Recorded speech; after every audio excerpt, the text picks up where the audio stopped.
Test, test, test. Can you hear me? Can you hear me whispering from the internet? Optimal minimal.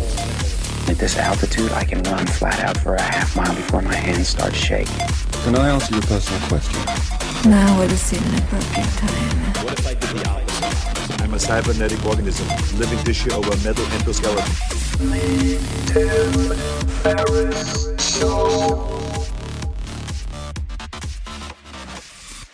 This episode is brought to you by LinkedIn Jobs. Hiring can be hard. It can be super, super expensive and very painful if you get it wrong. I certainly have had that experience multiple times. I've made a lot of mistakes, and I am not eager to repeat any of them. So I try to do as much vetting as possible now on the front end.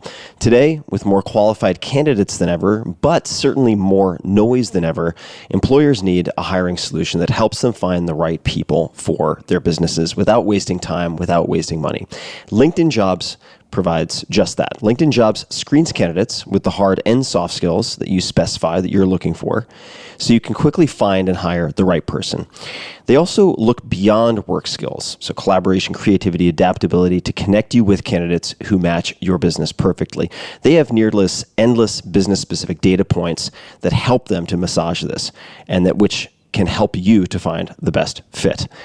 LinkedIn can make sure your job post gets in front of people you want to hire, people with the skills, qualifications, and other insights that help LinkedIn paint a better picture of potential candidates.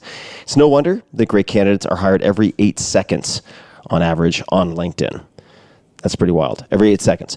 So find the right person meant for your business today with LinkedIn Jobs. You can pay what you want, and the first $50 is on LinkedIn. Just visit linkedin.com/Tim. for more details. Again, that's linkedin.com/Tim to get $50 off your first job post. Let's check it out.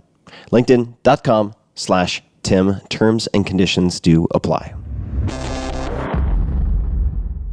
This episode is brought to you by FreshBooks. I've been talking about FreshBooks for years now, the all-in-one invoicing, payments, and accounting solution. Many entrepreneurs I know, as well as many contractors and freelancers I work with all the time, use it all the time. So I get to see FreshBooks on a weekly basis. FreshBooks makes it super easy to track things like expenses, project time, and client info, and then merge it all into great-looking invoices. FreshBooks can save users up to 200 hours per year on accounting and bookkeeping tasks. I don't know about you, but I like to do as little of that as possible, so 200 hours is a lot of hours. FreshBooks is always releasing new features that make running your business easier, and here are just a few of the major upgrades they've made in the last 12 months alone. Number one, they've redesigned the time tracking feature to create a more intuitive time tracking experience. Number two, they know just how frustrating bank reconciliation can be, so they've automated bank reconciliation, removing the pain. Number three, they've added ACH bank transfers. That means you now have an even faster way to collect payment from your clients. It's easy to see how FreshBooks can grow with your business and also help your business grow. It just gives you more time to focus on growing the business as opposed to running the business and the admin stuff. They have plans to match your needs no matter the size of your business, from the basic to comprehensive, from small to big, and it all starts at just $15 per month. Right now, they're offering my listeners, that's you guys, a free 30-day trial of FreshBooks. So you can try it out with no credit card. No credit card is required. Just go to freshbooks.com/Tim and enter Tim Ferriss, that's 2 R's, 2 S's, in the How Did You Hear About Us section. That's freshbooks.com/Tim and enter Tim Ferriss in the How Did You Hear About Us section. Check it out, freshbooks.com/Tim. Well, hello, boys and girls, ladies and germs. This is Tim Ferriss. Welcome to another episode of The Tim Ferriss Show, where it is my job to sit down with world-class performers of all different types to tease out the habits, routines, favorite books, etc. that you can apply and test in your own life. This time we have a slightly different episode. I do not claim to be a world-class performer, but it is a Q&A with yours truly. Long ago, not that long ago, I tested a fan-supported model earlier in the year in place of sponsors, but I ended up reverting back to ads. It's a long story. If you want to read about it and the findings and so on, you can just go to tim.blog/podcast experiment. But after the experiment ended, I offered an additional live Q&A with supporters, people who've been paying every month to support the podcast as a way to say thanks. And that is the audio of this particular episode. Cover a lot of topics: abundance, mindset, balding. You may have noticed that I am rather bald these days. And the process getting there. What was that like?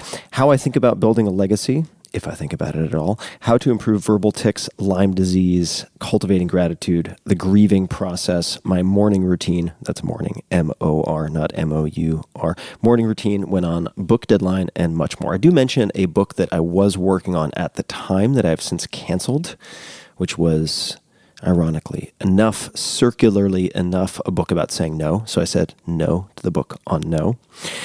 And that's really about it. One housekeeping note: there were a few small glitches in the audio, which is always a risk of live Q&A, but we cleaned it up and should be A-okay to listen to. So without further ado, please enjoy this very wide-ranging episode with Tim Ferriss. First and foremost, thanks so much to everyone for attending. If you are attending this live, you are a small and elite force of supporters who chose to support the podcast and my other activities in the short-lived fan-supported experiment. So thank you for that.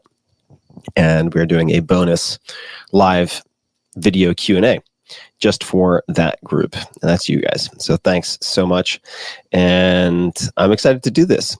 I am working on a new book. I am going booze-free from Monday to Friday evening, and then I'm allowed to have a little bit of booze, which I do use for writing. I try to follow the Ernest Hemingway, write drunk, in my case, only partially drunk 2 nights a week, Friday, Saturday, and edit sober. So write drunk, edit sober, that's Hemingway. Mine is a little more constrained. And today we're going to do live questions, and we'll also do questions that have been submitted by all of you. I have a few pages printed out. I've selected a handful that I'm going to tackle, and we'll go back and forth. So we'll do 20 minutes of submitted questions, and then 20 minutes of live, 20 minutes submitted, etc., back and forth. The wine may affect my perception of time, so we'll see how that goes. Let's just jump right into it. Question number 1 is from Justin. You mentioned verbal tics in your last Q&A. Did you always speak as well as you currently do? Answer, no. If not, what are the things you did to improve? See, here we go. It's just this placebo effect of this half glass of wine that I've had. What did you do to improve your extemporaneous speaking? That's a hard word. Both on the podcast and Q&A sessions like this. Number 1 is record yourself. This is true for skill improvement, whether it's sports related, language related, that could be primary or secondary or tertiary language. You need a record that you can analyze. So record yourself talking. That could be over dinner with friends. It could be in an interview format. It does not have to be for publication. And that will highlight many of the habits that you have, which could be words or phrases that are used for fillers, like, is another one. Or, let's see, would be one. Let's see, so was one of my favorites. And there are words that you may use as crutches or very frequently. I used pretty, the adverb pretty. That's pretty good. That's pretty bad. That's pretty expensive. That's pretty this, pretty that. One of the ways that I forced myself to address that specifically was by adding fucking after pretty. So whenever I said that's pretty, I was obligated to say fucking expensive. That's pretty fucking irritating. That's pretty fucking whatever. And that mental hijack of sorts, that interrupt, helped me to tone down my use of pretty very dramatically. Writing helps to improve your speaking. If you, for instance, develop the habit of identifying sentences that are trying to do too much and breaking them into multiple sentences, looking at transcripts of yourself speaking is very helpful. Those are a few of the remedies that come to mind, and we all have things to work on. But there are generally some low-hanging fruit that you can tackle right off the bat, and it starts with recording and or looking at a transcript. Next question. I have no idea how to pronounce this. Mikkel Sigiene. Naval recently did an epic tweet storm on how to get rich. What would Tim's answer be on how to build wealth? I think I would generally agree with Scott Adams, the creator of Dilbert. And I'll paraphrase, certainly don't mean to speak for him, but I select projects based on predominantly skill acquisition, skills I'll develop or acquire, and relationships that I will either foster or develop from scratch that will transcend the project I'm working on. This is very important because what I'm trying to ensure is that I can win over time, even if the project fails. So when I choose different projects, I'm looking at opportunities that will help me to develop relationships with people who hopefully I would enjoy spending time with, who are awesome at what they do, who I could work with for my entire life. And that's certainly a Naval-ism. If you wouldn't work with them for 10 minutes, don't work with them. Or if you wouldn't work with them forever, don't work with them for 10 minutes, is one of his maxims, so to speak. Something along those lines. And I tend to agree with that. Symbolically more than literally, of course. And what that allows you to do is over time to accumulate skills and relationships that can be applied to many different things. And when you develop relationships with, let's just say, 10 people who are all A-list capable in their field, A-listers tend to know other A-listers across industries. So you don't need to know a person in every industry. If you know one really incredible, say, designer, meaning designer for web applications, they will know other A players in the stack, so to speak, related to developing a product. They may know also A-tier investors who happen to specialize in the space and so on. If you know a top-tier photographer, say, who works in fashion and travel, they will know then A-tier players who are models, who are agents, who are publicists, who are fill in the blank. And that is to say, you don't need to collect 100 business cards in your pocket to build a fantastic network. You really just need to develop relationships with people, A, you really like and who like you, spending time with you, say over wine or meals, and to cultivate those over time. And part of the way you do that is by having them overlap with your projects or be involved with opportunities you choose. And that is really the trick. If there is a trick, that's one of them. The second would be cap your downside or define your downside. And you could look at the story of Richard Branson and Virgin Atlantic, how that was started and how he negotiated, for instance, with Boeing, I believe it was, to return planes that were leased if things didn't work out. And so he was able to cap the maximum financial downside. And as soon as you can do that and you understand your worst case scenario and can hopefully quantify it, then the upside very often takes care of itself. That's not true in relationships, but meaning intimate or personal relationships, the upside does not take care of itself. But in business, that can be hardwired or enabled to have an advantage, a comparative advantage in playing through, say, informational advantage, which I had for early stage startups when I lived in Silicon Valley. So those would be a few thoughts. Next question. Charles Johnson, what core concepts and philosophies would you teach your hypothetical child so she could 10x your success? What definition of success did you just use? I don't like this word success because it's so overused to have become meaningless. There is no agreed upon definition, and that makes conversations using that word very dangerous. It's also true with words like God or you name it. There are dozens and hundreds and thousands of these words that are routinely used. But if you were to look at 2 or 3 people having an awful, violent debate about something, or just a heated debate about one of these words, if you asked each of them, how they define the term, they would be different. So they're having different conversations in their own heads, fighting with empty jackets in a sense. So that's pointless. Success is really not the word I would use, but if I wanted her, and in this case, since you used she, to be highly capable and intelligent, in the sense, if we want to look at general intelligence as the ability to adapt and solve problems. Another way to think of it would be to learn and solve problems, to be an autodidact. Then there are really two key, if we want to call it concepts, that I would focus on. One is actually more of a philosophical framework, and the second is more of a toolkit, but they reflect the micro and macro in both directions, and hopefully I'll make clear what I mean by that. The first comes from a friend of mine, Mike Maples Jr., a very successful entrepreneur and investor who's been on the Midas list.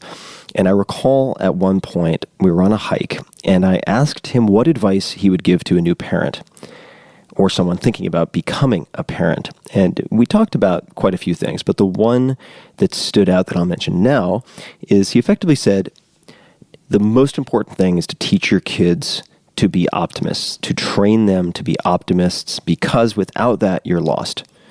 With the ability to see the silver lining, to see the benefits of even a very dire situation, you can at least look for and see solutions. And if you conversely have a pessimistic lens, you could look at the same situation and see only problems. So number one is really making a concerted, consistent effort to train your kids to be optimists. That's number one. Number two, and this might sound strange coming from me, is coding, learning to code.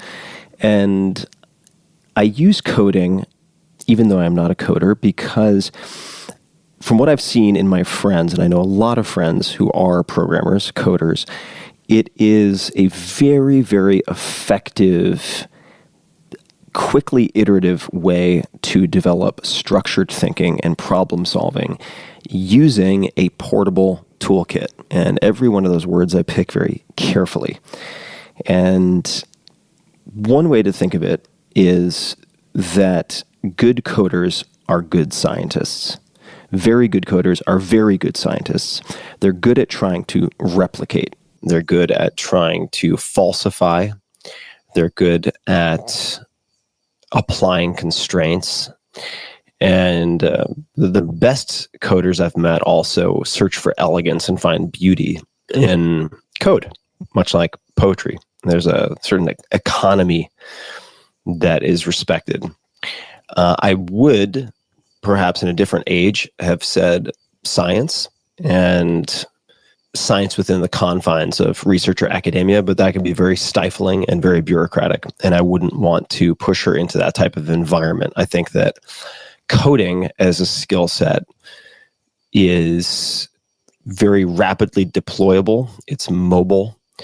You do not need an expensive lab or research assistance for which you need to apply to the NIH for grants and so on to fund. Coding is very expedient, very practical. So coding would be one. I think that would also teach efficiency, right? So we have got optimism, coding. I don't code. I would like to learn to code, or rather, put a better way, learn is so sloppy. It's very, very nebulous. I would like to do a coding boot camp of some type. I think it would add some connections between synapses in my brain that would be fun, at the very least, probably exhausting and also beneficial, given my exposure to natural language. So we've got optimism, coding, and then the last one that I took a note on is music. And I initially put down art. This is for aesthetic appreciation and observation, developing skills of observation. I remember speaking with Ed Catmull, president, or at least then president of Pixar, on the podcast.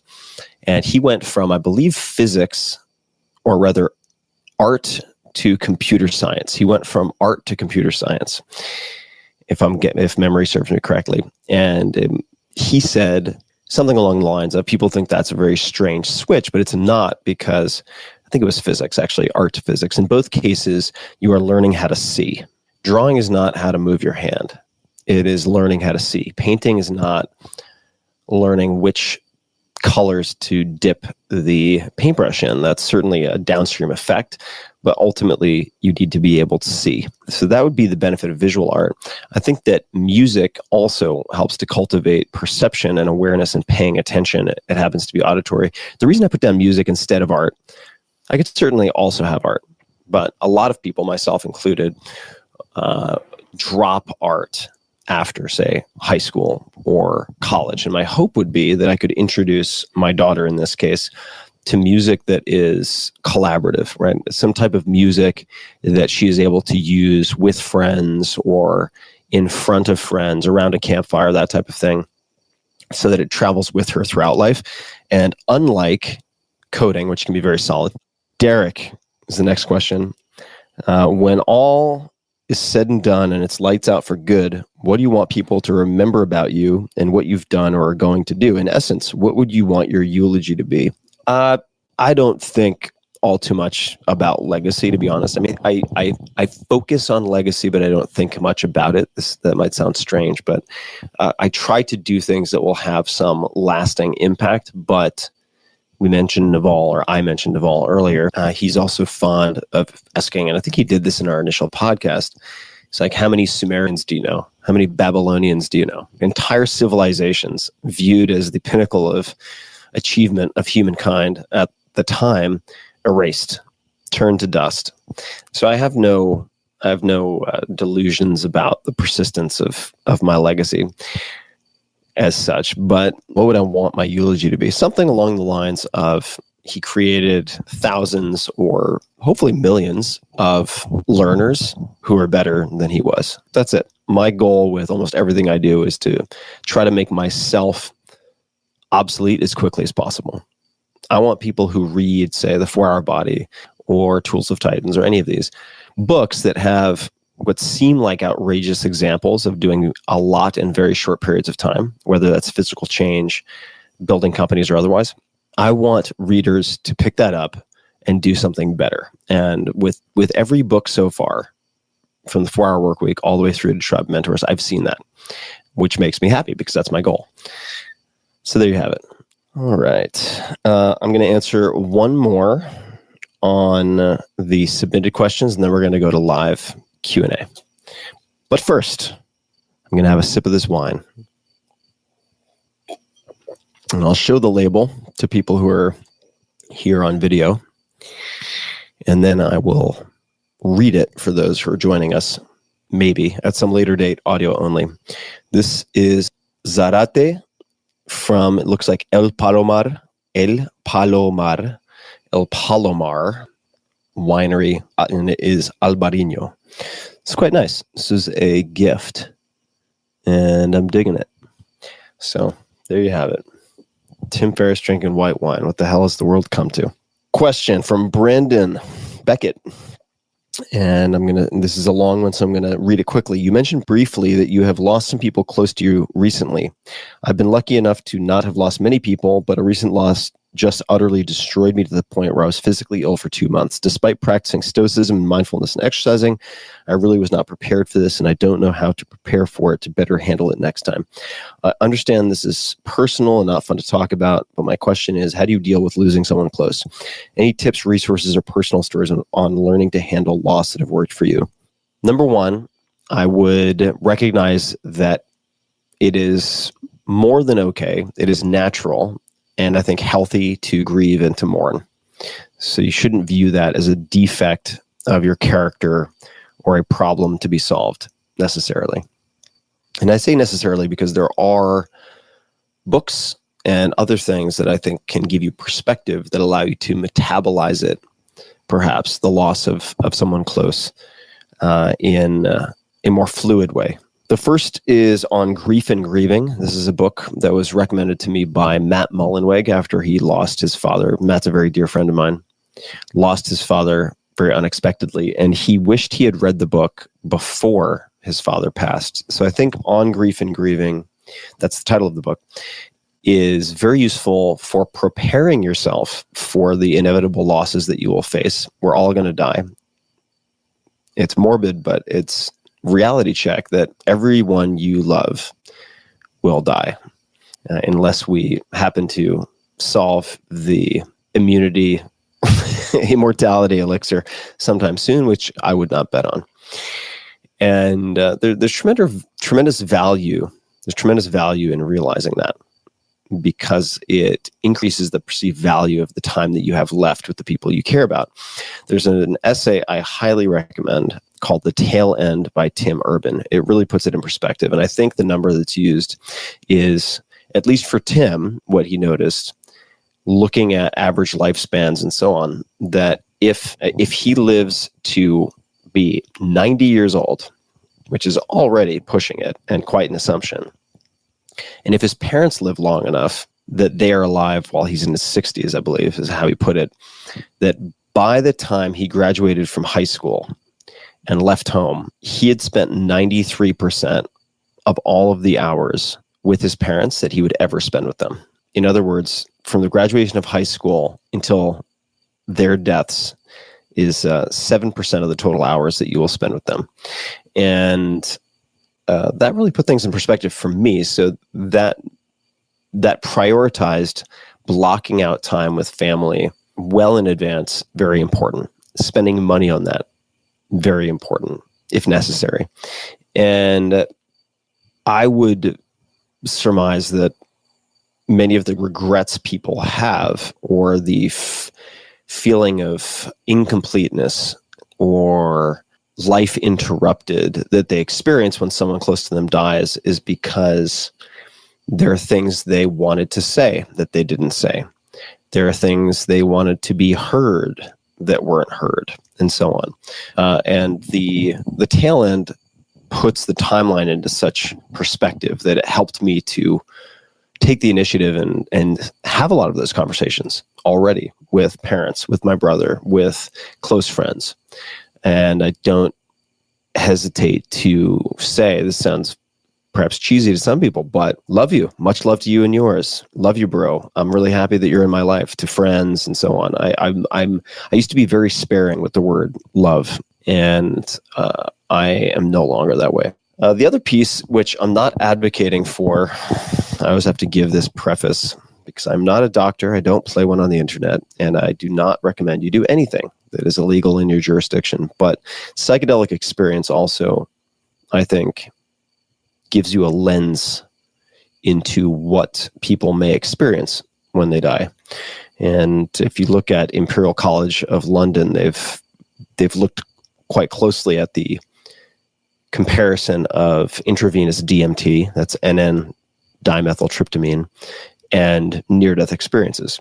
And they map very closely. I'm not recommending that you do IV DMT, by the way. I think that one can, and many people have had, experiences like that under the influence of many of the classic psychedelics.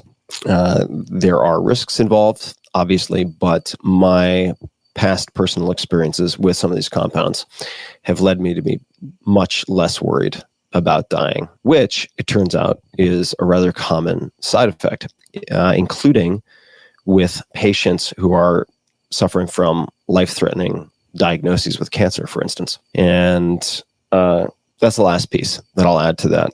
And with that, let's jump into the live questions. And another sip of wine. When is the next in-person meetup? Vince, the short notice movie screening was great for people in Austin, but tough for the rest of us. I'm hoping to do more of those as I travel around. It's a lot of fun. Robbie Wade, what have you learned about love since being in your latest relationship? How do you tackle society's binary options? Well, binary options I kind of throw out as a matter of course. It's very rare when someone says you can do A or B, that is true. There's almost always a C or a D or an E or an F option. They might not be options that are attractive, but they're always options. So if you don't like your situation, you have options. You always have options. You just might not like those options, but never forget that you have agency. You do have options. You do have the ability to choose. That's part one. Learn about love. I would say that This reminds me of the second point that Mike Maples Jr. made to me about parenting. So number one, you might recall I said earlier, was teach your kids optimism. Number two was remember that they don't owe you anything. You chose to bring them into the world, not the other way around. Or I should say they didn't ask. You get super metaphysical about this, but they didn't ask to be brought into the world. You brought them in. They don't owe you anything. And their job is to receive love, not to give love. And I think that what I've certainly learned for myself is that for love to permeate my relationship, say with my current girlfriend, the fastest way to get to a saturation point where I feel like we are in a constant flow of love, that there's a lot of the things that surface in the perceived absence of love, insecurity, etc. To prevent that, all I have to do is try to express love and feel love and gratitude for love. If I do those things, the receipt of love as explicitly demonstrated by my girlfriend becomes less important. She's very demonstrative anyway, so I'm in luck with that. But by doing all of those things, I can tangibly get the benefits of love and not be dependent on being given it in very obvious ways, like an oxygen mask. I don't need the oxygen mask if I focus on the giving. Maybe that is a very dissatisfying answer, but that's the best I can do right now. Yub, do I drink beer? I don't drink beer. I have enjoyed beer in the past, especially when I was pretty poor and ended up in Munich at one point, and the bottled water was something like €5 and the liters of beer were 1. So I drank them even though I get a semi-allergic reaction. But I don't drink much beer these days. All right. Has my morning routine, this is from Gunasai Garapati, has your morning routine changed in recent times? If so, what are the new additions? Yes, it has changed recently because I'm on book deadline.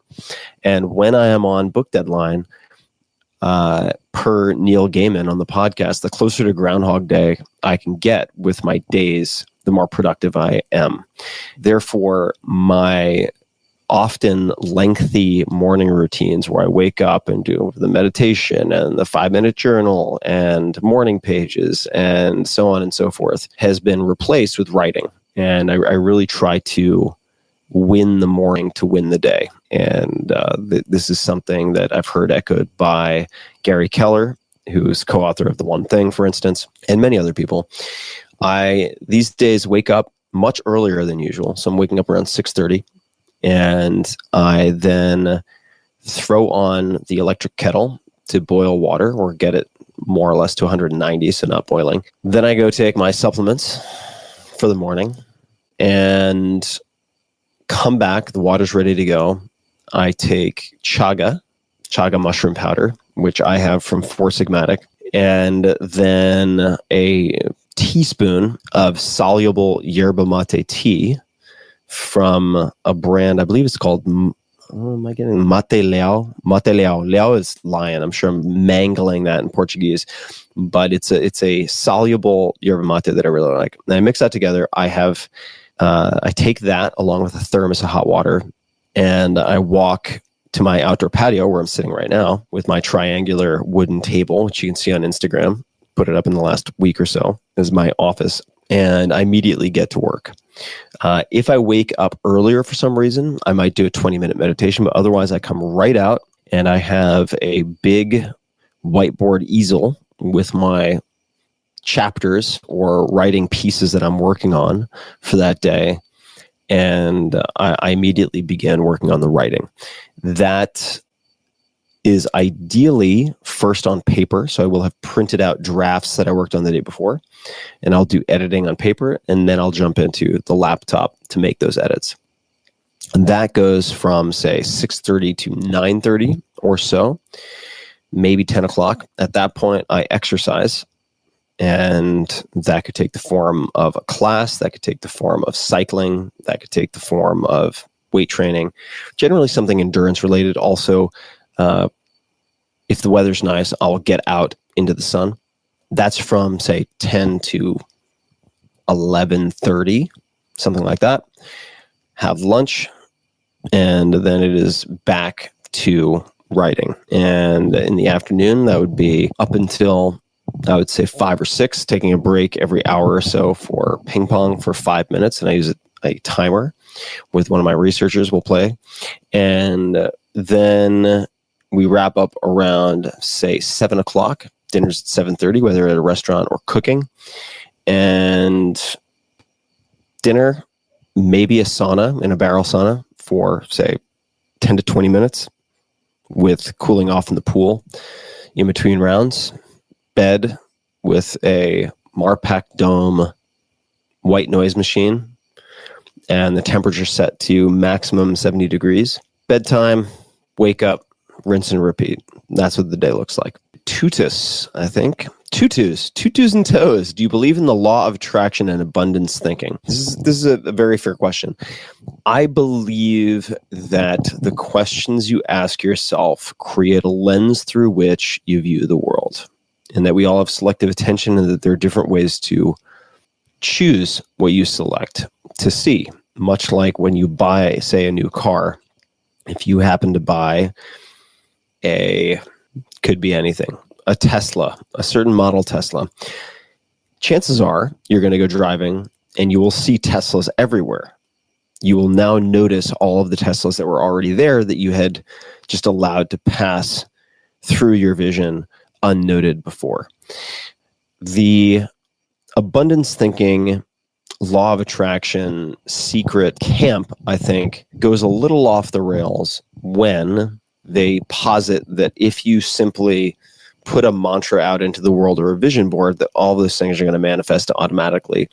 And despite all the crazy shit that I talk about and all the psychedelic experiences and so on, that particular breed of law of attraction, magical thinking, I think is very reckless and generally unproductive. But if you say, look at the 4 books I recommend at the back of the 4-Hour Workweek as the 4 fundamental reads or something like that, one of them is The Magic of Thinking Big by David Schwartz. And one could read that book and say, well, wait a second, this is all the stuff that the law of attraction, abundance thinking people talk about. It is, and it is very much focused on actionable next steps and how you take that and translate it into a plan that you can implement. So I would say yes. On one hand, I do think that abundance, much like the book of the same title by Peter Diamandis, the chairman of the X Prize, is a good default setting. Looking for solutions instead of complaining about problems. That's Molly, my lovely pooch, barking in the background. She's decided the barking is really fun in the last few months. So abundance is a good default setting. And I do think, as mentioned earlier, that training yourself for optimism has a whole host, innumerable benefits. But the belief that you can put together a vision board and that the world is going to give you everything you want, or something along those lines, I think is not likely to pan out very well. So that's that. Let's see here.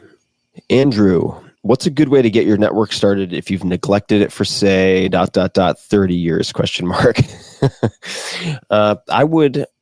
I would Google how to build a world-class network in record time, which is a presentation I gave at South by Southwest. That will tell you exactly how I would go about doing it. Eliane, if I'm getting your name right, did I become more nurturing since I got Molly? Yes, I would say absolutely. And I become less self-centered, which I think is probably the prerequisite. Not that I was a complete asshole beforehand, I hope not. But we are all self-centered in the sense that we focus on the self. We are the lead actor or actress in our own movie. And having a dog, for me at least, has forced me to constantly consider the needs of someone or something outside of myself. And it has also forced me to contend with messes of all sorts. If my dog gets diarrhea in the middle of the night and shits all over my room, which has happened, I had to have carpets removed. It makes no sense for me to get furious with my dog. The dog doesn't want to shit on the carpet. Molly doesn't. She's not doing that to exact revenge upon me. She doesn't have thumbs. She can't open the door. Can't go outside and spray paint the nearby shrub or whatever.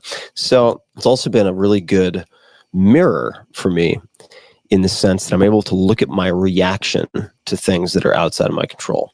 That's particularly helpful when you have dear innocent Molly, who would never deliberately do anything to upset me or anger me.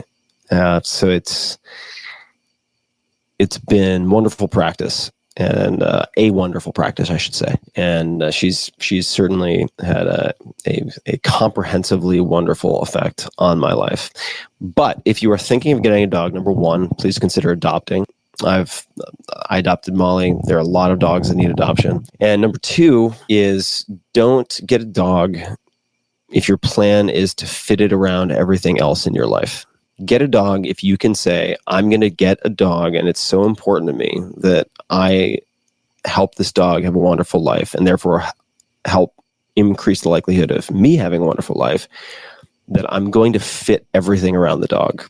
I'm going to change my schedule. I'm willing to change my schedule. I'm willing to spend money. I'm willing to do to ensure this dog gets exercise and has the life it should have. And I've decided that is the big rock I'm putting in my jar. And then there are the smaller stones in the sand. But the dog goes in first. It's not the last thing that is left over, and it gets the table scraps of life. That's my 2 cents. And if you want more on training and so on, thinking about all this, Susan Garrett is a fantastic dog trainer and also spectacular agility competitor with dogs, was on the podcast. So you can find her. She's fantastic. She's just exceptional. All right. Jen, Daniel, what did you do for Lyme disease? That's also a question that was in the submitted questions that were selected by my team. So I'll answer that. Also from Jen. So congratulations. I saw both. The short answer is that I did a proper cycle of doxycycline, which is an antibiotic. And the mistake I made was that I waited for symptoms to appear. I spend time in a number of locations that have incredibly high tick density, and they are the hot spots on the CDC, the Center for Disease Control maps. And I grew up in one of those environments on Long Island. And the local belief was, you get bitten by a tick, you wait. If you don't get a bullseye rash, you don't have Lyme disease. If you do get a bullseye rash, then you go into the doctor and get medication. The problem is, by the time you get a bullseye rash, you already have Lyme disease. Similarly, or I shouldn't say similarly, on the other side, if you don't show a bullseye rash, that does not mean that you have not contracted Lyme disease. Something like 20 to 30% of the people who contract Lyme disease do not display some type of dermatological response like that. And I was one of those people. The doxy was, I think, necessary, didn't have a demonstrable effect on my day-to-day living, but ketosis did. Going into ketosis and getting into deep ketosis, meaning, say, at least 2.5 millimolars per day, is measured on the Precision Extra device made by Abbott Labs, was what, like that. As soon as I got to, say, 2 millimolars, I felt like a different person. And that brings up all sorts of speculation and theories about what Lyme disease might do to the brain. Is it glucose metabolism when you give it an alternate fuel source like ketones? Perhaps also, say, in the case of Alzheimer's disease, which some people call brain diabetes, you see this dramatic, in some cases, in my case, cognitive shift where I felt like old Tim for all intents and purposes overnight. And staying in ketosis for a few weeks and then coming back out to lower carbohydrate for a few months was what seemed to have saved me. Could be regression to the mean and just the passage of time. I don't know. but I have seen ketosis have beneficial effects for a number of close friends who have contracted Lyme disease. One thing I will say is that Lyme disease is very poorly understood, and there are often co-infections like babesiosis and other things. So it's a really wily variable to figure out. But those are my thoughts. Or I shouldn't say my thoughts. Those are my experiences. Daniel Campos, do you take any supplements, medication for anti-aging, metformin, NAD, etc.? I do experiment with NAD on occasion, mostly because the penalty is very minor. Side effects are very minimal. Metformin, I would consider. I have used metformin before, glucophage, but I have not used it for many years. I used it way back in the day, 96. That's when I tried metformin for the first time. So go look at the history books for that. That was a long time ago as far as metformin conversation goes. Rapamycin would also be of interest to me. It's quite challenging to figure out what type of human dose to use for purposes of longevity, and I'm working on that. Or I should say, rather, I have very close friends who are working on that. So I'm waiting to see what they, as the first monkeys shot into space, figure out. I'm happy to be the 10th or 100th monkey shot into space and not the first, which I think is a good policy in general. All right. Looking at some comments here, after my mention of ketosis, Ash, it looks has had a similar experience with Lyme and ketosis. Going on the ketogenic diet, as per your interview with Dom D'Agostino, helped my symptoms, especially the neurological ones, more than anything else. That was my personal experience too. No guarantees. Your mileage will vary, but there you go. Galvin Kennedy, a few people have suggested that I answer your question. Any books or tips on breaking up with long-term underperforming business partners? This is a big topic. I would say take a look at Hacker News, Venture Hacks. Venture Hacks is probably a better resource, or at least easier to parse. That is a website created by Naval Ravikant. I feel like he's Candyman. I keep invoking his name. Naval Ravikant. Naval Ravikant and his friend Nivi, also behind AngelList. And that runs through what they wished they had known when they were navigating the startup ecosystem. And breakups among co-founders is very common. So I would imagine they have something written about that. Crucial Conversations is a book that I've heard recommended for navigating scripts or creating scripts for this type of conversation. Ultimately, the breakup should ideally be navigated quite easily because the terms have been pre-decided. In other words, if you're trying to figure out the terms of your divorce agreement when you're getting the divorce, then you're a one-legged man or woman in an ass-kicking contest. You've really fucked up. And I have fucked this up before. So I speak from personal stupidity as well. But the agreement that you craft, and you should always have an agreement with a business partner, is really only most valuable for disagreements and for the worst case scenario. So you should have your termination clause very carefully vetted. And if that has been carefully vetted, then the difficulty is more emotional in asking questions or conveying the desire to break up than it is procedural or legal, right? So if the logistics, the process, the cost of breaking up with them, the terms have all been predefined, and you can certainly take that forward into your next relationships, then the difficulty is primarily emotional and not related to the specifics of implementation. In which case, I would suggest that you read my next book. I'm working on a book about exactly this type of stuff that I'm hoping will come out in the next few months. So I'll have more on that soon. But it literally was just working on something related to that today. So I hope to have much more to share. In the meantime, Books like The Art of Asking by Amanda Palmer could help you to find resources or mentors, people who could advise on this type of conversation. But for the low-hanging fruit, see if Venture Hacks has something. If not, I would suggest looking on Quora and Hacker News, because there are so many breakups among startup founders.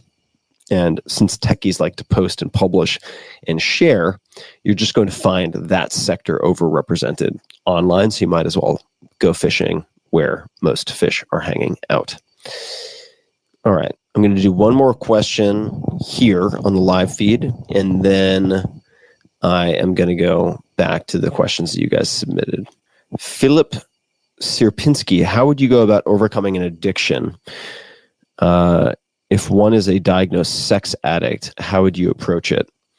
Sex addict, I can't speak to specifically because I'm in the more is better camp with sex. I know that is probably very naive when someone is genuinely sex addicted, but can't speak to that specifically. On the topic of addiction, however, I would say listen to my podcast with Gabor Mate, Dr. Gabor Mate, Hungarian born, Vancouver based, I believe still is an expert in addiction, and wrote a book called In the Realm of Hungry Ghosts. But if you watch my podcast with him, Gabor, Gabor Mate, last name, it's on YouTube as well if you want to watch the video, which gets pretty uncomfortable at points, so it's fun to watch.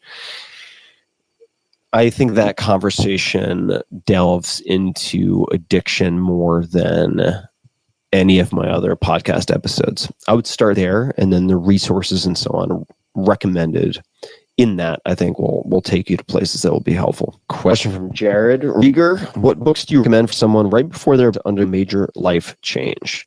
First big job for me specifically. Let me pause for dramatic effect. I would recommend 2 books in the following order: The 80-20 Principle by Richard Koch, Koch, and the second book, How to Stop Worrying and Start Living by Dale Carnegie. Those are 2 great books. There's another one that I haven't read in forever. I think it's How to Be a Star, or How to Be a Star at Work. This is a book that was actually given to all new hires at a few companies I respected when I graduated from college in 99 or 2000. I was on the 5-year plan, let's not forget, because I took a year off. I found that helpful at the time, but I certainly think that the 3 books I might give you, I'm going to add one to the list, would be The 80-20 Principle by Richard Koch, Koch, How to Stop Worrying and Start Living by Dale Carnegie, and then a book I've already mentioned in this Q&A, The Magic of Thinking Big by David Schwartz. That's where I would start. Next question, and this one definitely deserves a sip of wine, so bear with. This is from Anthony. As a fellow balding man, I'm interested to hear about how you have processed your hair loss mentally and how much it did or did not affect you. You know, I looked at this question and I wasn't sure how helpful it would be, but here is the truth. Number one, I have probably more private messages, DMs, social media notifications from men agonizing over this than anything else. And number 2 is it was hard for me. It really was. And in part because it caught me really off guard. I remember it very, very specifically. So if you got the widow's peaks, right? If you're losing hair this way, you can track it. But I never see the back of my head, and that's where I started. And I remember very clearly in 2004, I was in Germany. For those of you who read the 4-Hour Workweek, I went to London, then Ireland. I bounced around. I ended up in Germany at one point. And at that point, I had hair. It was kind of spiked, sometimes slicked back. It's just a very Long Island haircut. And I remember hanging out with this German family at a barbecue, and someone took a photograph of me from behind, and it got developed something like a week later. And I saw the photo, and clear as day, I was losing my hair on the back of my head, and I had no idea. And I really didn't know what to do. It certainly bothered me. And, for a while, I would keep the hair. And fortunately, in high school, and even before that, as a wrestler, I had shaved my head. And I always found it very convenient. It never really bothered me. So there was a point where I simply decided, you know what? I don't want to be that guy who's combing over his 5 bunches of hair on one side each morning, fooling himself but fooling no one else. I don't want to be that guy. I'm not into the power donut look. And it simply came down to saying, you know what, let me turn this bug into a feature and just shave my head. And I will say this much, that I don't think, I've never met a woman who's like, I'm into balding men.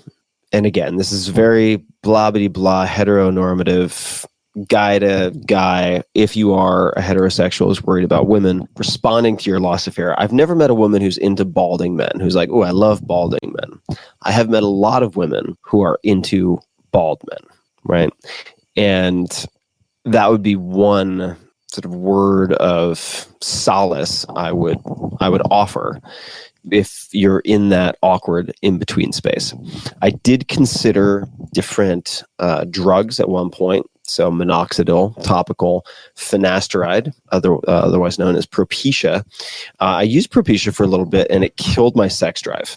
And affected my sexual performance. And I decided, you know what? All of this, all this fancy bullshit is, if we're really being honest with ourselves, about mating advantage. And so for me, attracting women subconsciously most of the time, and being eager to have sex and being able to have sex the way that I like to have sex is more important than trying to rescue the sort of clear-cut remnants of what used to be on the top of my head. So I was like, you know what?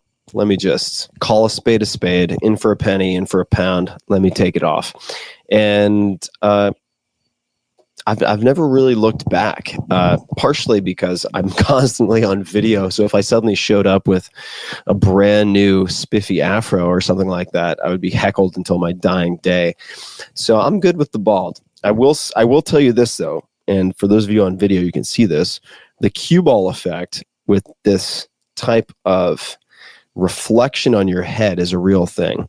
And I would suggest then, if you're doing any media or anything like that, that you get a basic makeup kit. I cannot believe I'm talking about this, to deglaze your head so that you don't blind everyone who is looking at a photograph or video of you. And I learned on media tours for book launches that it is naive to think that every place is going to have their own hair and makeup to do that for you. Another pro tip related to that is that if you have a girlfriend, tell her about your makeup kit before she finds it. Because I've had the experience of having my ridiculous little head debuffing makeup kit, which is not much. It's like $10 from a CVS. And a girlfriend turning to me and be like, who is she? Who is she? And it turns into a big fucking thing that you don't need to deal with. So if you're bald and you're just trying to deglaze your donut head, tell your girlfriend in advance if you buy any makeup. All right. There are powders, says Carrie Bach. I don't know anything about makeup, but I know just enough to save people the problem of glare when they're looking at my head. Today I'm going on Atrel. All right. Wow. People have a lot of brand suggestions for deglazing the donut. Good Lord. This is why I get paid the big bucks, folks. Having this type of conversation while I'm drinking wine out on my back porch. For fuck's sake, what is this world coming to? All right. Next question. Rob Maliki. Mate, not trying to knock you off early or anything, but buried or cremated? Why and where? This is something I've been thinking about in the last few days, actually. Yeah, so it's a timely question. For a long time, I thought about and had decided I preferred cremation because it seemed final in some respect that might be gratifying for anyone who would survive me, family members, children, etc. And it seemed to be less hassle for everyone else who was left. I've since changed my mind about that. I think that I would like to be fed back to the earth. I think that it would be selfish of me, after consuming so many plants, so many animals, so many resources as a human being, not to offer my body back to the earth to be digested. That might sound very strange, but I think in many respects, that's a beautiful continuation of the cycle. So I would want to be buried, ideally without a coffin. That may be illegal in the United States. I suspect it is. But I would really like to be maybe wrapped in a shroud and buried without a coffin. I think that would be a good way to go. Rich asks, quote, what is your current opinion of staying in ketosis perpetually? Do you think it's okay, or even better, to stay in ketosis all the time? Or is it better to cycle in and out of ketosis? And that's from an overall health/longevity viewpoint, not weight loss. There are better people to ask about this.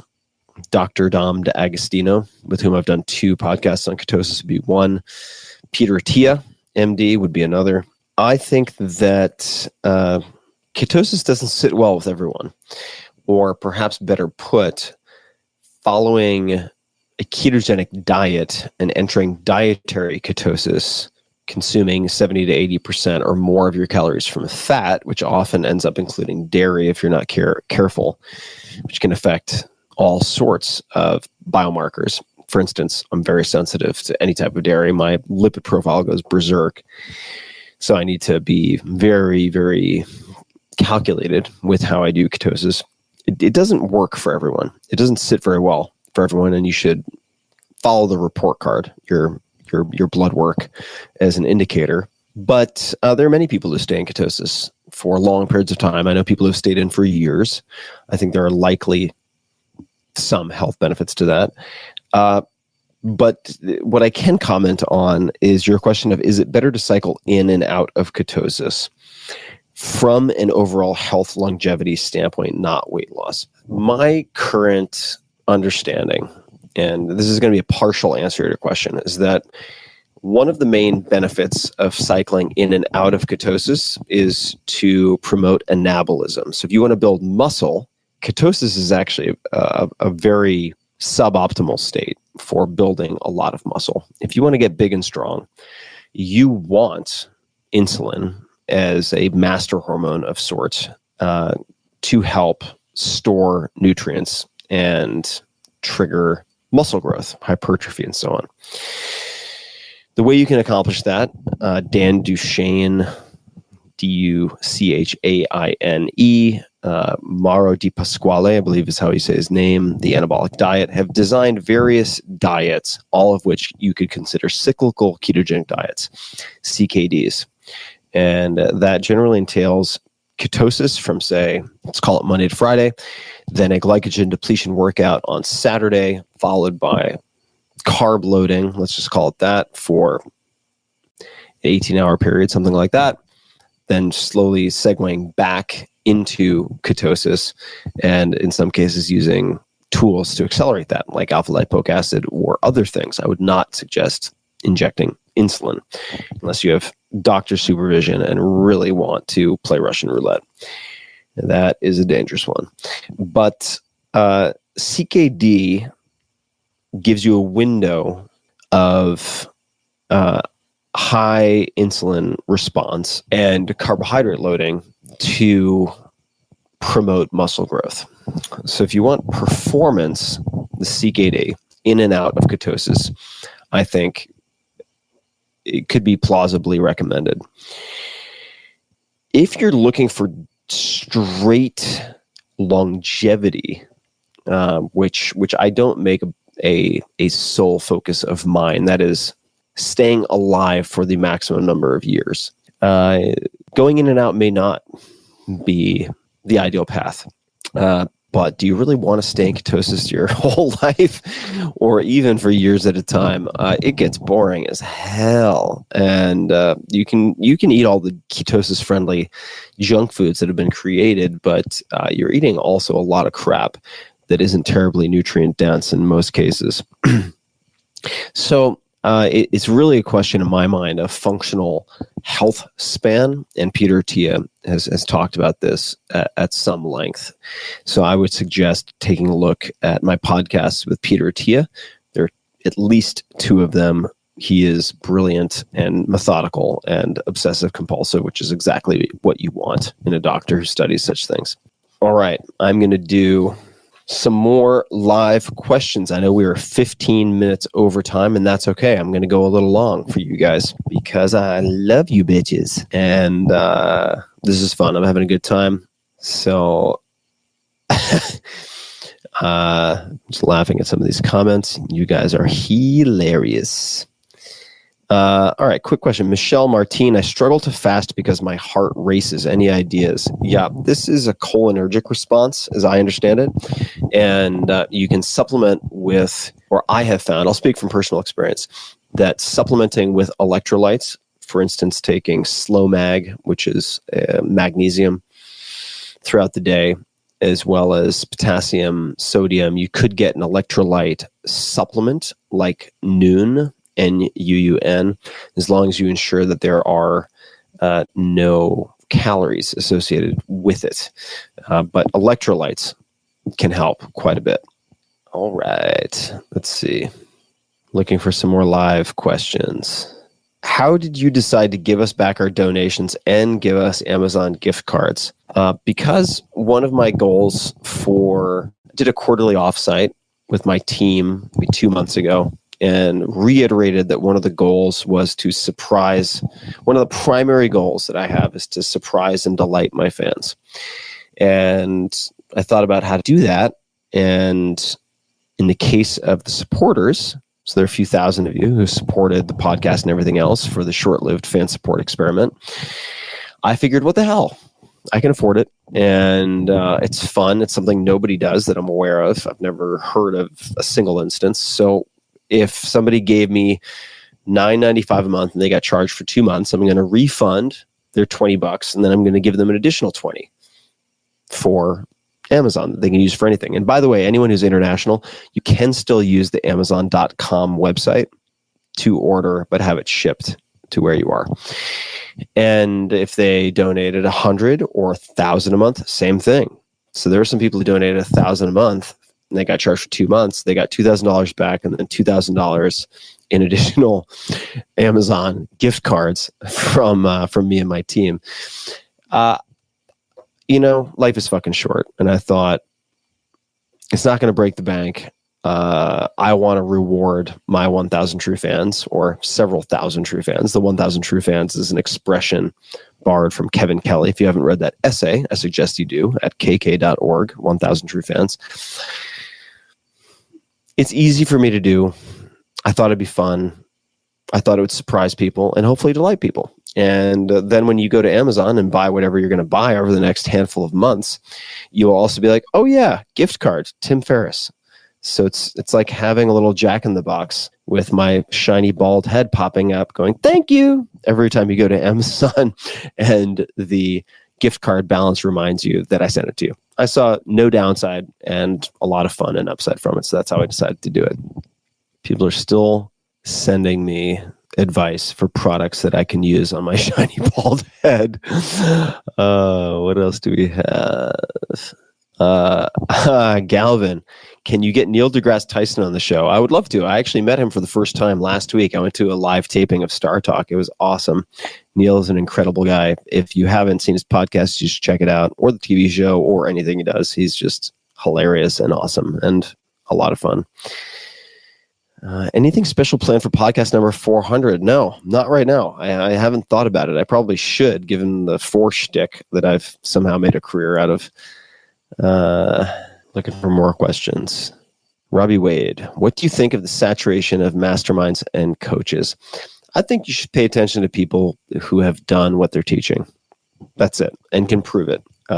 So I would really, there are many people out there who teach and don't do, or teach because they can't do, or worse still, misrepresent and claim that they're making 6 figures a month or a year or whatever, and are really just preying upon people because there's no means of verification.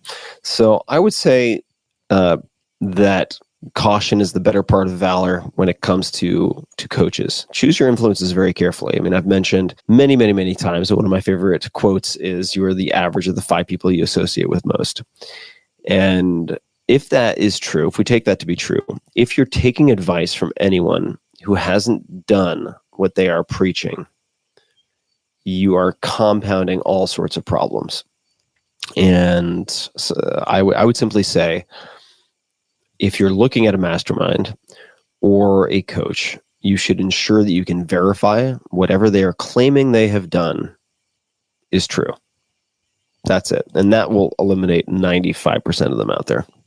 What are my thoughts on Ramit Sethi, Sethi? He's a close friend. Ramit's super legit. I've always been very impressed with him. He has very, very good scripts for negotiating, and he walks the talk. I mean, the guy knows what he's doing, and I've seen his life. I've met his family, meaning his wife and his brother and so on. I've seen behind the curtain, and I found him very legit. I've never engaged with any of his products or anything like that, so I can't speak to any of his courses or anything along those lines. But Ramit walks the walk, so I would say that he is very legitimate. But I'm not on any of his mailing lists or anything like that. I have no idea how many email he sends out. No clue. All right. Ryan, how long did it take you to be consistently happy throughout your day-to-day life? Are you still working on it? I think stressing out about being happy every day will make you really unhappy. And there are a number of quotes out there that are along the lines of, if you want to be happy, stop striving for happiness. I think there's quite a bit of wisdom to that. And there's another one. I think it's Thoreau, might be Emerson. I always confuse those two. They were buddies also, which doesn't make it any easier. But that if you stop searching for happiness and sit down every once in a while, happiness like a butterfly will land on your shoulder. Something like that. But obsessing about happiness is a great way to be unhappy. So I think more about excitement and a feeling of purpose than I do happiness. And that is because energy, state, emotional reactivity are all in flux. Yesterday, for instance, just yesterday was a very difficult day for me. I had, as I described earlier, my morning routine. My plan was to write for a good 3 or 4 hours, and I had a bunch of household emergencies, a number of technicians and carpenters and electricians show up. I have guests in my house, and there were a number of things that required my attention that pulled me out. So I didn't get my writing done in the morning, and it made me very, very agitated. And the whole day was just a shit show of distraction and fire drills. In the afternoon, I was like, all right, I'm going to make it up. I'm going to get in my hours. And then lo and behold, no dice. The universe had other plans, and it was just a mess. So yesterday, I was an emotional toddler, and my skin was very thin, and the buffer that I had that would normally allow me to take a chill pill, not overreact to things, was worn thin. Today, totally different story. Today, I was able to follow my routine. I do like my routines, especially on deadline. That's not unusual. And got a good solid 3-4 hours in the morning, got a lot done. And honestly, after that point, everything else was gravy. I also got exercise twice today. So that was a win. I don't stress about being consistently happy in every day to day, because that is just a recipe for unhappiness in my experience. All right, here's the quote that I was looking for from Carolyn Nickel. 庄智, I guess. I don't know what the tones are on that, but that's probably how you would say that in Chinese. Zhuangzhi. 庄智, who knows? Happiness is the absence of the desire for happiness. That is really worth sitting on and contemplating. There's a lot to pull from that. J Bell, who are the strongest female voices, mentors, inspirations in my life? Well, not to sound cheesy, but I did dedicate my, hello wine. I did desiccate my liver for my mother. No, I did dedicate my first book to my mom and dad. My mom taught me very early that marching to your own drummer was a good thing, and didn't have the resources to buy a lot of new things, but had the creativity to expose me and my brother to a lot of things. So say if we ate chicken legs for dinner, which we did a lot. I mean, we ate a handful of meals over and over and over again, like TV dinners, chicken legs. So we had chicken legs, and then we'd take the chicken legs, and there'd be a little bit of meat or fat or gristle on these bones, and she'd save those. And then the next day or that weekend, we would take these bones and go to a pond, or I guess it was the bay, where we could tie a string around those bones and drop them into the water and pull them out with crabs and sea crabs, look at them, etc. Collect black sand using magnets and put them into jars and play with them. So she was very good at feeding curiosity and then supporting interest with books. We didn't have a budget for much, but we always had a budget for books, which is a brilliant line, by the way. So my parents told me that, my mom especially, and that made us, my brother and I, think about books. Books were this thing to be coveted. They were not homework, right? They were something to be coveted, something we desired, something we wanted. The other main influence would be my girlfriend. She's an excellent communicator and one of the most self-aware people I've ever met. And she has shown me in many respects what being non-reactive looks like. If you're hearing a weird noise out in the distance, that's because I am on an outdoor patio, and that is a gigantic owl. So I would say my mom and my girlfriend primarily. Those would be the two mains. I'll stick with that for now. Have plenty of female friends, but those are the two mains. All right. Am I a fan of Rick and Morty? Yes, I am a huge fan of Rick and Morty. What's my favorite cryptocurrency resources? I try not to think about cryptocurrency much. I do have money in cryptocurrency, but I delegate the decision making to other people because I have no confidence in my ability to operate in that sandbox with any type of advantage. All right. So I'm gonna tackle this comment or comment on it just because I suppose I feel like putting a bullseye on my forehead. Comment is, need more women on the podcast. I'll tell you what I need on the podcast. I need on the podcast good people, no matter what their genitalia look like, no matter what their preferred or stated gender is, no matter what their race is, who have a lot of tactics to share. I don't think about preferably choosing men. And I also don't want to think about trying to recruit women, period, as a criterion at the top of the hierarchy. I don't think about gender when I'm recruiting my guests at all. And I like it that way. It's not a factor. I just had a woman on the podcast, earlier this week, and there are a lot of women in my books. Tribe of Mentors was like 50-50, but I think that identity politics is a losing game. If we read any history, that should be very clear. And I should be able to learn from a smart woman as much as a woman can learn from a smart man. And I do think that has historically been the case for me. And Julie Rice would be a great example. Right? I'm hoping to spend more time with her. Who's been on the podcast, co-founder of SoulCycle. And it doesn't even enter my mind as a consideration, and I don't want it to become a preoccupation. But yeah, I get it. Look, I totally understand that if you're a woman or if you are a fill in the blank, that ideally you would have exemplars, people who can inspire you, who remind you of yourself, in a sense. But I would also hope that we're all striving to look for what we can learn from every person we encounter and to find the common ground. So there you have it. There are more women coming. There are more women scheduled, but I don't want to apply some artificial constraint or to make gender a preoccupation, because it just isn't. And I don't want that to be. All right, let's see here. Oh boy, our kids in the cards. We want a little Ferris. Well, we'll see about that. I'm I'm more interested in kids than I am in the legal institution of marriage. I'm not super excited about having the state or federal government involved with my interpersonal affairs. But yeah, I've been thinking more and more about it. So we shall see. We shall see.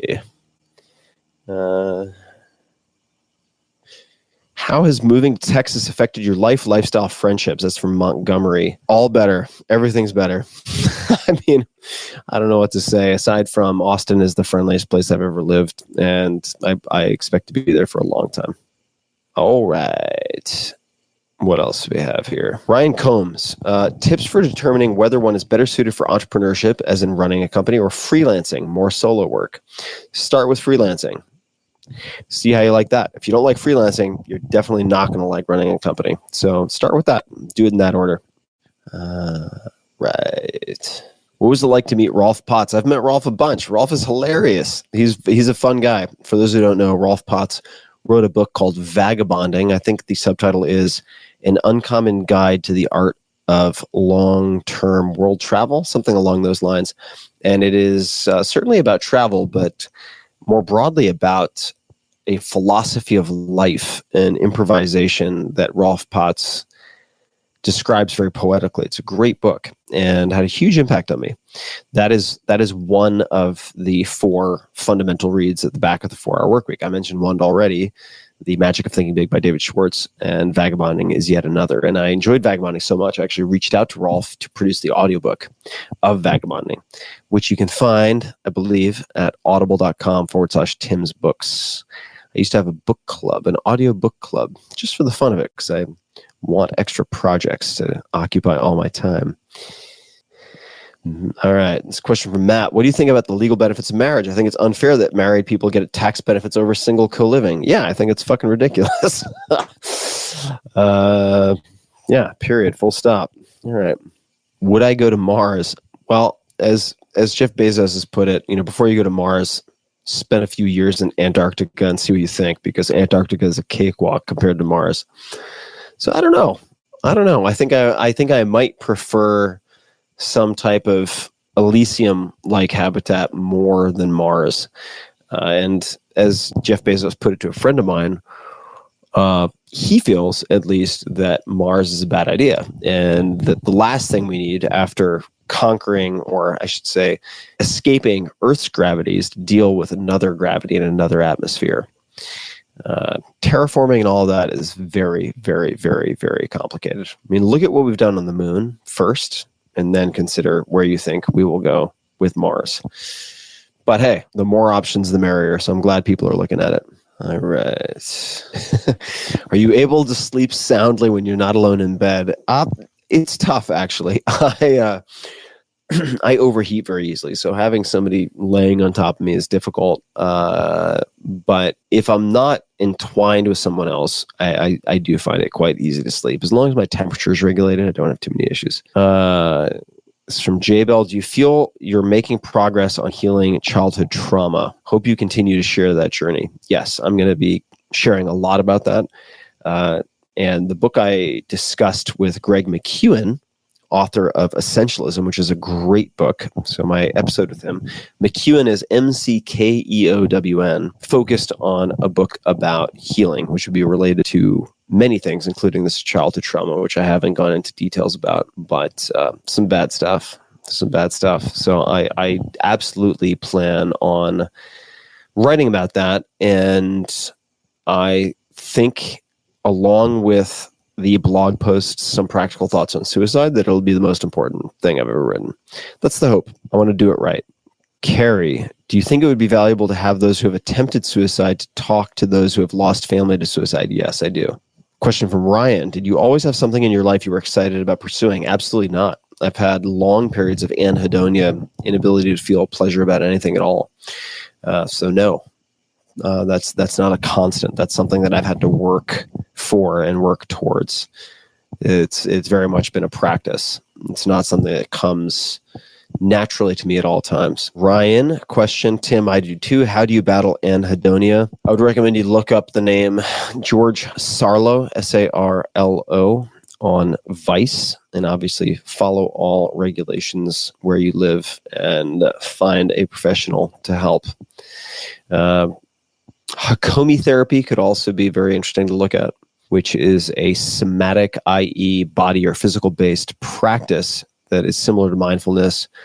And I know Hakomi professionals will say that I'm mangling this, but it's a good enough description, that it is a type of therapy that helps you to become more aware of what you are feeling in your body. And I have found it very valuable personally, in that I think could help you to tune in to frequencies that will ultimately lead you to overcoming anhedonia. Jacob, are you building any new habits right now? If yes, what's your process? Waking up early. And my process is scheduling my day so that if I don't wake up early, I don't get my writing done. I have to wake up early. I have to wake up between 6:30 and 7, or I'm not going to have the critical block of time, along the lines of the maker's schedule versus manager's schedule that Paul Graham has written about. Fantastic essay for those of you who have not read it. Elian, Tim, are you ever afraid you will slip back into depression? Yeah, for sure.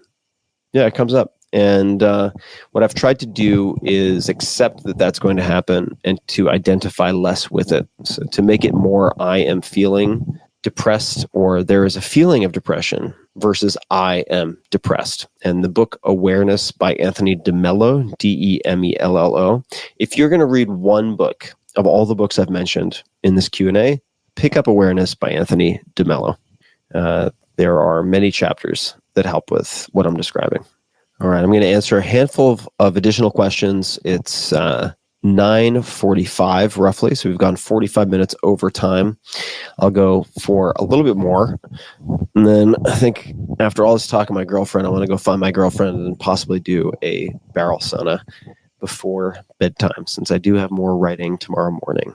Ranjit, what Neil Stephenson's book do you like other than Snow Crash? Neil Stephenson's great. That's Neal, Neil Stephenson. Snow Crash is amazing, but you already mentioned Snow Crash, so let's skip Snow Crash. And I would say Cryptonomicon. Cryptonomicon is a gigantic book, and it's not everyone's cup of tea, but it found me at the right time, I suppose. I just absolutely loved Cryptonomicon, so that would be my recommendation. Skiing or snowboarding? Skiing most of the time, snowboarding on powder. Jacob, question, what would you be your go-to activity experience for a first date if your objective is to get to know someone quickly? I would take them out to dinner, and I would, coffee date if it's like a first screening, but if you think someone is a decent prospect, dinner. And then I would say right up front, please order whatever you want. This is on me. And you can see how they respond to that. And I would still end up paying, but I find it informative to see how someone responds to just that opener, right? So that you're not covering that at the end of the meal. It's been covered in the beginning. And then you could say, I went to a retreat. This is true for me. I went to a retreat, and as a getting to know everyone exercise, they had us go around in a circle, and each person would say, if you really knew me, you would know ... And they would fill that in. And so you do that with the person you're with. All right. So if you really knew me, you would know that. And then you offer something, and you're like, all right, what about you? And then she goes or he goes or whatever. And then you say, all right. So you've done that. The next step is, if you really, really knew me, you would know that ... And you do that, and you can get some really deep, really rarely heard stuff very quickly with that. So that might be one approach. In terms of activities, rock climbing, I suppose. I'm grasping for straws on that. What is your earliest childhood memory? My earliest childhood memory is of being an infant, and my parents had rented their house to make money at one point. Some women in the background. My parents had rented their house for income at one point, and were living in a tiny cottage, and I was there, the firstborn, and I had a horrible fever, and I was being cooled down in a sink and screaming my face off and looking at the ceiling and seeing devils and demons and monsters on the ceiling. That is my earliest memory. How fucking awful is that? But at least up to this point, that appears to be the earliest memory. Go figure. I'm not going to end this Q&A on that, though. What a fucking downer that would be. All right. Oh, nice. Stephen Hicks. I teach at medical school. What is the best way to expose a high performer who's never failed at something to the concept of failure without destroying their confidence? That's a great question. I would say have them write something, and could be a report, could be an analysis, could be anything. And at least for, say, 3 rounds, just say, this isn't good enough. I would have expected more from you. Here, take this back and do better. And do that 2 or 3 times. And see, and then talk to them, do a post-game analysis and talk to them about that after the fact. This is from Ash. Thank you for everything, Tim. What are you grateful for? I'm grateful for everything, honestly. There is happiness and success all around you. And I realize I'm in a very privileged and lucky position. Those are not the same thing, but I'm in both. And just the fact that I can sit comfortably and do this, just the fact that I can see this screen, just the fact that I can taste this wine, just the fact that I have people who are willing to read what I write or listen to what I record for this podcast, or the fact that I can hear the crickets and the owls and so on around me, that I am close to nature, I have access to nature. I mean, all of these things are miracles in a sense. And I certainly won the birth lottery. I mean, I was born white male in the United States, and there's a lot that goes with that. But I think about my parents dying. I think about the likelihood of them dying in the next 5 years, 10 years. I think about the tail end, the essay by Tim Urban that I recommended. I think about how much I would pay after my dog has died, Molly, to play with her on the front yard here where I'm sitting with some type of chew toy and to watch her as happy as could be. What would I pay after she dies? And she's going to die before I do, at least barring any type of unforeseen disaster on my part. After she dies, 2 years afterwards, or a year afterwards, a month afterwards, how much would I pay? And this is from Munib Ali, actually, in Tribe Mentors, to experience that, to re-experience, say, sitting in a hammock and throwing balls for Molly. A lot. I would pay a lot of money. A lot of money. I mean, an absurd amount of money. I think about these things to cultivate gratitude. It's easy to become an ungrateful cunt. It really is. It's extremely easy to become an ungrateful cunt, especially if you spend too much time on social media, where the sport of choice is complaining and bitching and moaning and talking about lack and scarcity and entitlement more than anything else. It's a very poisonous atmosphere.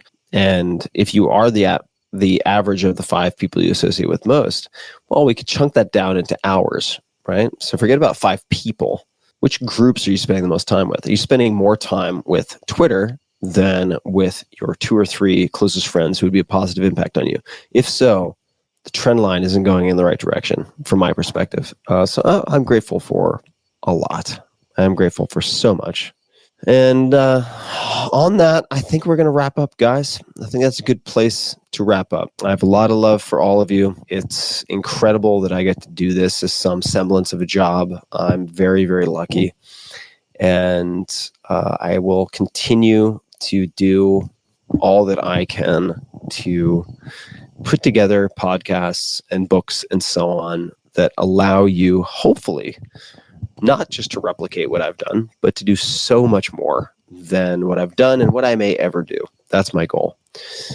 And with that, thank you all very much and have a wonderful, wonderful weekend. Many blessings to you and yours. Thank you again. Bye. Hey guys, this is Tim again. Just a few more things before you take off. Number 1, this is 5 Bullet Friday. Do you want to get a short email from me? Would you enjoy getting a short email from me every Friday that provides a little morsel of fun before the weekend? And 5 Bullet Friday is a very short email where I share the coolest things I've found or that I've been pondering over the week. That could include favorite new albums that I've discovered. It could include gizmos and gadgets and all sorts of weird shit that I've somehow dug up in the world of the esoteric as I do. It could include favorite articles that I've read and that I've shared with my close friends, for instance. And it's very short. It's just a little tiny bite of goodness before you head off for the weekend. So if you want to receive that, check it out. Just go to 4hourworkweek.com. That's 4hourworkweek.com, all spelled out, and just drop in your email and you will get the very next one. And if you sign up, I hope you enjoy it. This episode is brought to you by FreshBooks. I've been talking about FreshBooks for years now, the all-in-one invoicing, payments, and accounting solution. Many entrepreneurs I know, as well as many contractors and freelancers I work with all the time, use it all the time. So I get to see FreshBooks on a weekly basis. FreshBooks makes it super easy to track things like expenses, project time, and client info, and then merge it all into great-looking invoices. FreshBooks can save users up to 200 hours per year on accounting and bookkeeping tasks. I don't know about you, but I like to do as little of that as possible, so 200 hours is a lot of hours. FreshBooks is always releasing new features that make running your business easier, and here are just a few of the major upgrades they've made in the last 12 months alone. Number 1, they've redesigned the time tracking feature to create a more intuitive time tracking experience. Number 2, they know just how frustrating bank reconciliation can be, so they've automated bank reconciliation, removing the pain. Number 3, they've added ACH bank transfers. That means you now have an even faster way to collect payment from your clients. It's easy to see how FreshBooks can grow with your business and also help your business grow. It just gives you more time to focus on growing the business as opposed to running the business and the admin stuff. They have plans to match your needs no matter the size of your business, from the basic to comprehensive, from small to big, and it all starts at just $15 per month. Right now, they're offering my listeners, that's you guys, a free 30-day trial of FreshBooks. You can try it out with no credit card. No credit card is required. Just go to freshbooks.com/Tim and enter Tim Ferriss, it's 2 R's, 2 S's, in the How Did You Hear About Us section. That's freshbooks.com/Tim and enter Tim Ferriss in the How Did You Hear About Us section. Check it out, freshbooks.com/Tim. This episode is brought to you by LinkedIn Jobs. Hiring can be hard, can be super, super expensive, and very painful if you get it wrong. I certainly have had that experience multiple times. I've made a lot of mistakes, and I am not eager to repeat any of them. So I try to do as much vetting as possible now on the front end. Today, with more qualified candidates than ever, but certainly more noise than ever, employers need a hiring solution that helps them find the right people for their businesses without wasting time, without wasting money. LinkedIn Jobs provides just that. LinkedIn Jobs screens candidates with the hard and soft skills that you specify that you're looking for, so you can quickly find and hire the right person. They also look beyond work skills, so collaboration, creativity, adaptability, to connect you with candidates who match your business perfectly. They have endless business-specific data points that help them to massage this, and that which can help you to find the best fit. LinkedIn can make sure your job post gets in front of people you want to hire, people with the skills, qualifications, and other insights that help LinkedIn paint a better picture of potential candidates. It's no wonder that great candidates are hired every 8 seconds on average on LinkedIn. That's pretty wild. Every 8 seconds. So find the right person meant for your business today with LinkedIn Jobs. You can pay what you want, and the first $50 is on LinkedIn. Just visit linkedin.com/Tim for more details. Again, that's linkedin.com/Tim to get $50 off your first job post. So check it out. linkedin.com/Tim. Terms and conditions do apply.